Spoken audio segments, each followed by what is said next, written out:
Bonjour à tous et à toutes, mercredi 16 avril.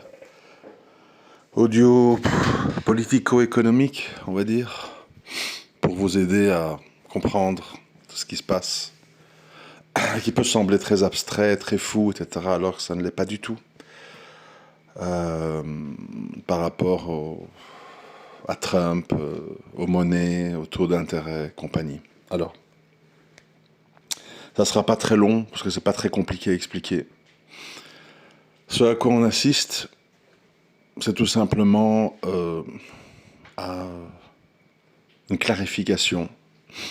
La clarification, c'est que la Chine devient, pour les États-Unis, un ennemi déclaré. On ne fait plus semblant. Et donc, le but des États-Unis est d'essayer d'isoler la Chine. Comment? En bâtissant des relations avec la Russie, d'où la volonté de faire la paix en Ukraine et de pardonner beaucoup de choses à Poutine, et également avec tous les pays qui travaillent beaucoup avec la Chine, imposer des taux de taxes douanières très élevés, notamment au Vietnam, Laos, Thaïlande, etc., pour les obliger en fait à ne plus devenir des succursales de la Chine sous peine d'avoir des taux de douane très élevés. Donc, ça c'est une première chose en fait. L'Amérique dit clairement au monde et à la Chine, vous êtes pour nous des ennemis, nos collaborations et nos échanges d'intérêts s'arrêtent ici. Alors pourquoi? On pourrait dire pourquoi maintenant et pas avant? Pour une raison simple. Ben, je dis simple, bon, simple à expliquer en tout cas, peut-être pas à comprendre. C'est que la Chine d'aujourd'hui n'est pas la Chine d'hier. La Chine d'aujourd'hui n'est plus l'usine du monde, n'est plus un pays sous-développé dont on exploite une main-d'œuvre pas chère. Maintenant, en fait, la Chine est bourrée d'ingénieurs, est bourrée d'innovations technologiques. Ils produisent les voitures les plus avancées technologiquement au monde pour des prix défiant toute concurrence. Ils ont une main-d'œuvre ultra qualifiée. Donc, c'est plus une main-d'œuvre bon marché, c'est une main-d'œuvre ultra qualifiée, c'est-à-dire que on va maintenant faire fabriquer des choses en Chine, pas parce que c'est pas cher, mais parce que ça va être bien fait. Et donc ça change tout. C'est-à-dire que ce n'est plus un pays usine, c'est un pays d'innovation. Si vous allez à Shenzhen, où vous pouvez visualiser des vidéos sur YouTube de Shenzhen, c'est une ville qui a l'air d'être une ville de 2100 par rapport à l'Europe ou aux États-Unis. Les États-Unis, il faut faire très très attention quand on parle des États-Unis, parce que les États-Unis, c'est une espèce de coquille vide. Je m'explique. Si on enlève des États-Unis, on va dire la Californie, Miami, New York, Boston, et des villes du Texas, Dallas, etc., c'est un pays avec beaucoup de fermiers, beaucoup de campagnes, beaucoup de gens qui vivent proches du seuil de pauvreté, beaucoup de gens avec des problèmes d'obésité, beaucoup de gens avec des problèmes de drogue, beaucoup de délinquance, des prisons pleines. L'Amérique est un pays qui fonctionne sur des leviers très étroits, c'est-à-dire la Silicon Valley, quelques banques, quelques centres d'innovation. Mais le problème, c'est qu'en face, il y a la Chine, qui est devenue une espèce de monstre de puissance et d'efficacité parce que communiste et donc plus strict et moins de droits de l'homme et compagnie. Et la Chine, c'est marche ou crève. Et il n'y a pas de pitié, et donc c'est la course pour tout, pour les études, la survie, etc. Et la mentalité, évidemment, s'y prête. Il y a moins laisser aller qu'aux États-Unis. Et donc on est arrivé à un point où si les États-Unis ne prennent pas les mesures qu'ils sont occupés à prendre, ben les États-Unis sont foutus en fait. D'ailleurs, quand vous creusez un petit peu, beaucoup d'entreprises technologiques américaines, quand on regarde le comité des directeurs, on voit plein de noms chinois. C'est-à-dire que maintenant, la Chine est tellement puissante qu'elle ouvre des entreprises dans des pays tiers, comme aux États-Unis, et elle y envoie des Chinois qui parlent parfaitement l'anglais, qui demandent la nationalité et qui s'implantent aux États-Unis. Donc en fait, la Chine est même présente à l'intérieur des États-Unis. Pourquoi? Parce que voilà, je répète, ils ont les ingénieurs, ils ont les compétences, même si on parle du milieu des crypto-monnaies, etc., les 3/4 des sociétés sont pleines de gens qui sont soit des pays de l'Est, soit asiatiques. Parce qu'il y a plein de programmeurs, de spécialistes en algorithmes, tout simplement. Ils ont une avance maintenant dans le domaine de l'éducation, de la technologie, et ils sont partout. Donc en fait, ce que Trump est occupé à faire, c'est une manœuvre de survie désespérée en fait. Ça, c'est la première chose. Bien sûr, je simplifie, parce que pour des questions de temps, et pour être audible de tout le monde. C'est pas le but de faire des trucs ultra compliqués avec des chiffres, des machins. Bon. En gros, voilà. Ensuite, il y a la question de la dette. Les États-Unis, comme l'Europe d'ailleurs, vu les dettes, ne peuvent pas se permettre d'avoir des taux d'intérêt très élevés. Donc, il faut provoquer des crises. Quitte à ce que la bourse n'aille pas bien pendant 3, 4, 5, 6, 7 mois, il faut calmer les taux d'intérêt, relancer l'immobilier et baisser la pression sur les dettes. Donc ici, tout ce que Trump fait, parce que les gens disent Trump, bon, d'abord on fait croire que c'est un fou, c'est pas vrai du tout. Deuxièmement, il n'est pas seul à décider. Derrière lui, il y a plein de gens ultra compétents, qu'il conseille, lui n'est qu'un catalyseur. Les gens croient toujours que les gens décident seuls. Récemment, je voyais un documentaire sur Hitler. Hitler était loin d'être seul. Il était entouré de groupements plus ou moins extrêmes, et lui était une sorte d'arbitre qui, de temps en temps, donnait raison à l'un, parfois à l'autre. Et puis voilà, toutes ces histoires-là, ça se fait pas avec un homme seul. Et donc ici, ce qui se passe, il y a un double objectif. Faire baisser les taux d'intérêt, donc calmer l'inflation aux États-Unis, afin de, à moyen terme, relancer l'économie avec des dettes qui ne pèsent pas trop. 1. 2. Encercler la Chine économiquement pour l'empêcher d'exporter massivement ses produits et punir les pays qui vont accepter de devenir des succursales de la Chine. En disant, si la Chine, pour éviter les frais de douane, ouvre des usines chez vous et que les produits viennent de chez vous, ils seront également fortement taxés. Donc c'est une manœuvre de survie. Le problème, personnellement, je pense que j'ai pas envie de dire que c'est un peu trop tard, mais je pense que les 4 ans de Biden, en fait, ont été terriblement dommageables sur ce dossier-là. 4 ans, c'est long. Je pense que malheureusement, il est un peu tard. Parce que la Chine a trop d'avance. La Chine est trop compétitive. Et elle trouvera des parades, vu que l'Amérique veut aussi punir l'Europe. L'Europe va sans doute se tourner vers la Chine.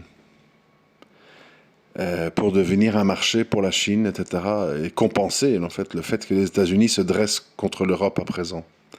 Donc on pourrait arriver à une situation un peu étrange où on aurait l'Europe qui se rapprocherait de la Chine, la Russie qui se rapprocherait des États-Unis, toutes sortes de nouvelles alliances pour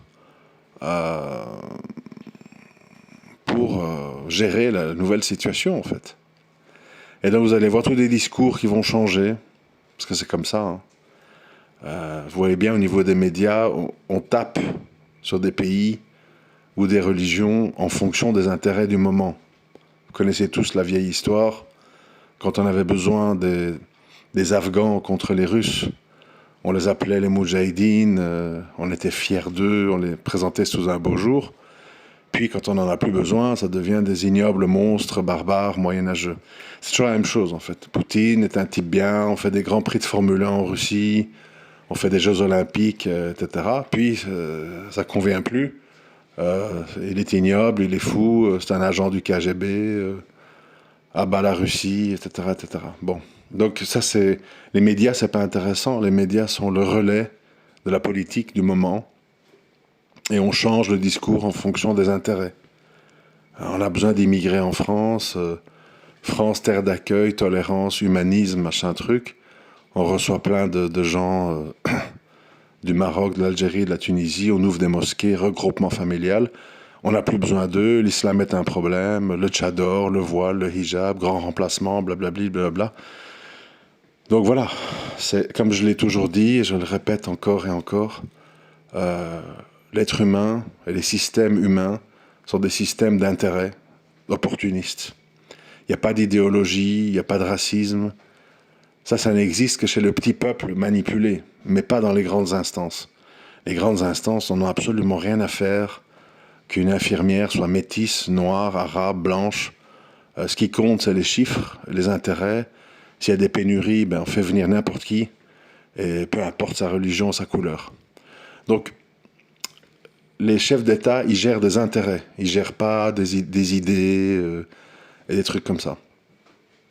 Dans le cas de Trump, beaucoup de gens aussi n'ont pas compris, parce que les gens sont dans les idéologies, ils ne comprennent pas l'économie.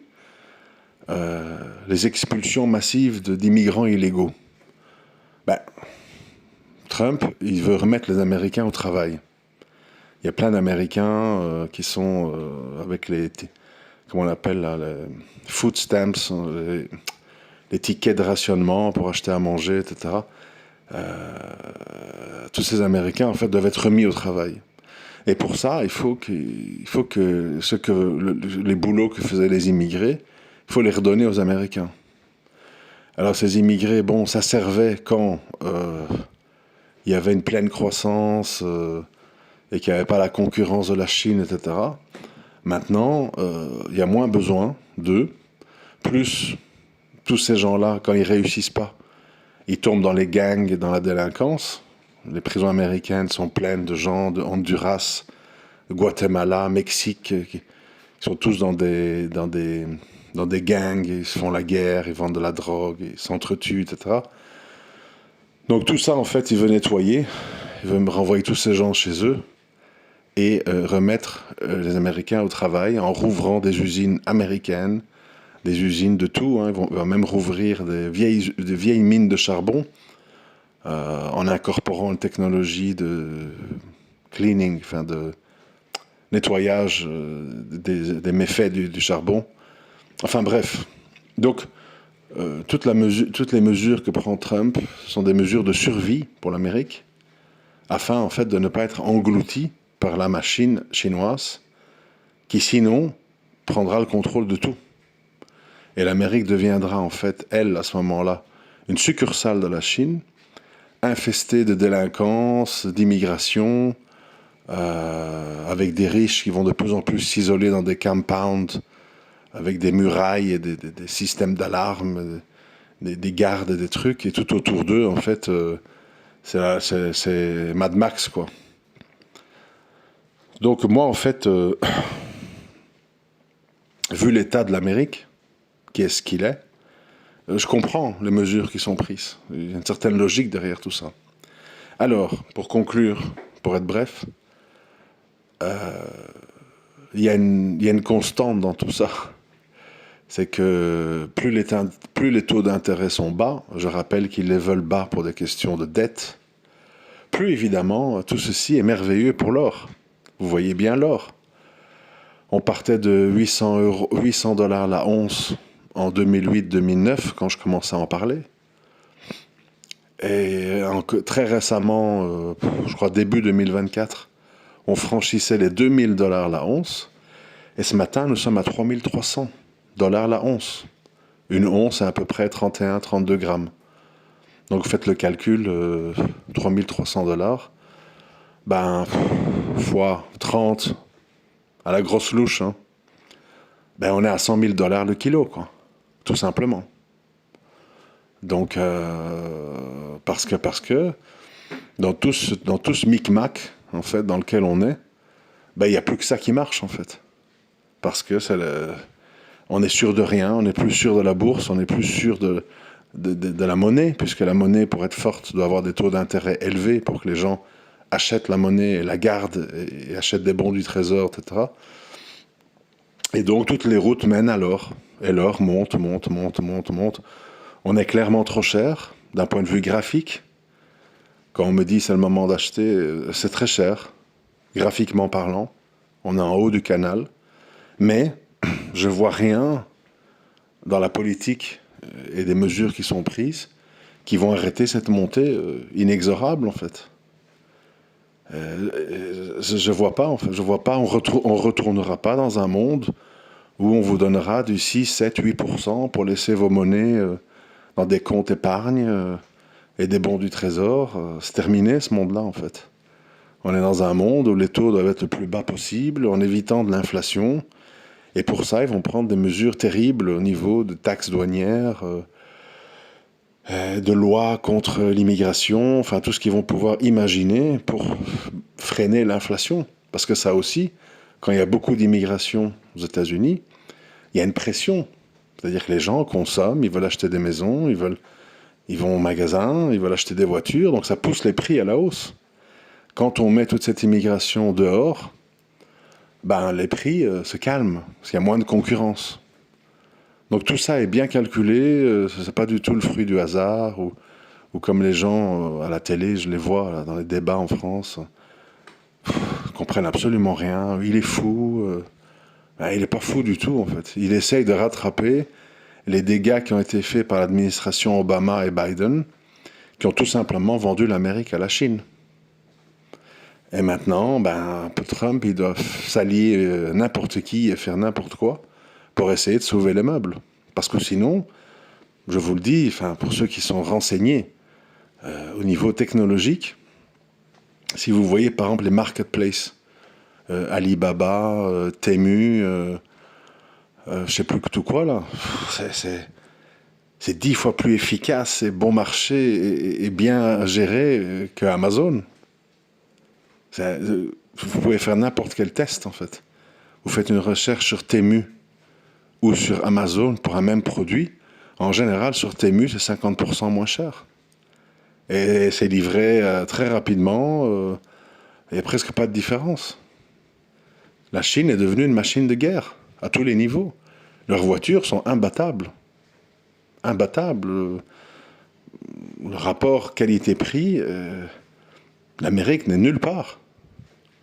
Oui, il y avait Tesla, etc. Mais le problème, Tesla reste très très cher par rapport à ce que la Chine est occupée à sortir.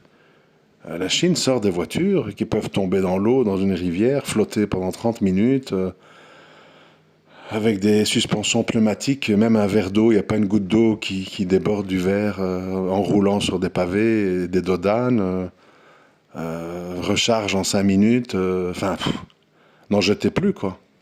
Siège arrière qui se transforme en couchette, des trucs qui n'existent pas ici, jamais, chez Renault, Peugeot, BM, Mercedes, même en payant cher. Donc, ça va très mal. Et je pense qu'un des